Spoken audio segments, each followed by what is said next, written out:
They say the body is more likely to choose a familiar hell than an unfamiliar heaven in its response to change. This is exactly why we all struggle and we all get in a rut and we all procrastinate and we all feel that we're falling down and we can't do it and we get embarrassed, get sidetracked. It all becomes a cumulative too hard, and so we stay in the familiar hell rather than go through the change as much as we want it, as much as we feel motivated to do it. We just can't find ourselves doing it. The excuses keep adding up and nothing day after day happens. So how do we try and change this outcome? Even though we can set aside time, sometimes we set aside a whole day and yet we meander around and not do anything within our day. So let's have a look at a couple of things that actually might help you change that. So weirdly enough, actually giving yourself more time actually leads to often more procrastination. Sometimes it's actually better to just set yourself a time aside around 90 minutes and really be as efficient and as competent and as diligent as you can in that time, rather than longer periods of time where you just think, oh, I'll get to it in a minute, I'll just fuss about and do something else first. This is the time for procrastination dream, where the inevitable of putting it off and not making it happen. Once you decide to put that 90 minutes aside, it's really important then to take away all distractions. Remember, it's only 90 minutes.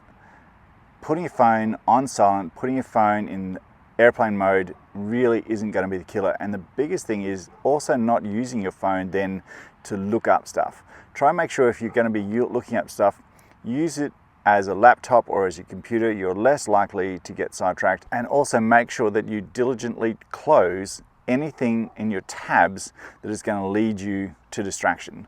So before that 90 minutes, making sure you're closing all your other apps or your other windows that are not anything about the progress and the thing that you're going to concentrate on. Shutting down all outside distractions. Remember, it is only 90 minutes, so it's not the end of the world if someone can't get onto you for a 90-minute period. Then the biggest thing is dig into what is difficult. What is the thing that you're struggling with the most, and start digging in and finding, researching, making sure you make some steps forward in that way. So even if it leads to dead ends, at least you can cross that off. Making sure you write a list of any notes that you're making on the way. Yes, this didn't suit, that did work, this needs to be explored more later. Remind yourself what you have achieved in that 90 minutes. And remember, you're giving yourself the gift of this time, so make the most of it. This is just for you. You have made the effort, set aside the time, you've wanted to make this happen. It doesn't have to show an amazing result. It is just the first step. Then you make another step. At the end of that 90 minutes, you actually make sure that you set up the next time that you're making 90 minutes. Giving your first gift of 90 minutes is important. Seeing out that 90 minutes is really exciting.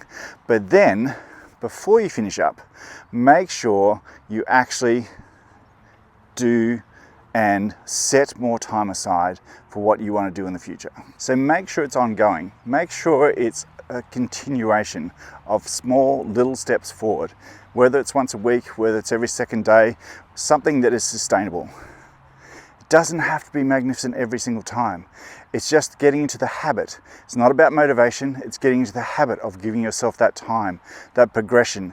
Then the other thing is making sure you review your work regularly. There's nothing worse than when you've done a whole heap of steps and then you show it to the outside world for the very first time as a finished product. That's the worst time to receive feedback. The time that you're more comfortable receiving feedback is at 20% of the work, when you're at 40% of the work, when you're at 60% of the work.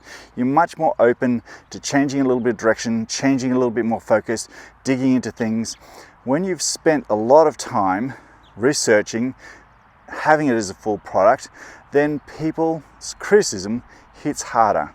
Nothing is ever perfect when you first start. So find mentors, find people that can help you critique anything that you're doing, critique the type of work that you're trying to be doing, and hit them up early. Don't hit them up just before you launch. Don't hit them up just as you're about to go to market. Hit them up earlier. Find some research, find some feedback, and find a tribe that gives you honest feedback but also keeps you encouraged. So the last point is about not thinking that you have to be perfect. Not every decision you're going to make is going to work out. Not everything that you do is going to be at its absolute best. It is a growing process, it's a learning process. Even when you put a product or a project out there, you'll then tinker with it once you get some more feedback, or once you take it to a wider market, once you make improvements, then you'll actually see and feel what is needed.